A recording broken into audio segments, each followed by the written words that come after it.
Такую же акцию россияне провели в Екатеринбурге. Активисты вышли на главный проспект города с флагами России и Украины и с плакатами «Руки прочь от Украины» и «Вести войну бесчеловечно». На протест собралось около сотни человек. Акция прошла мирно, без задержаний.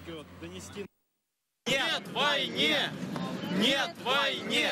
Надоело бояться всего. И в конце концов, знаете, есть хорошая поговорка. Делай, что должно, и будь, что будет.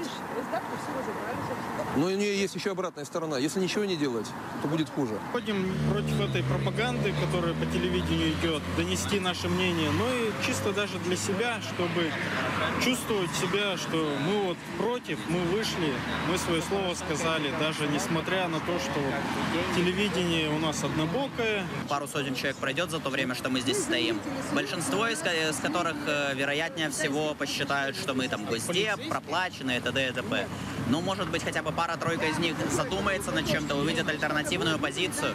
То есть это политическая акция, направленная на политическое просвещение, на то, чтобы обратить внимание на те проблемы, о которых многие люди просто не задумываются.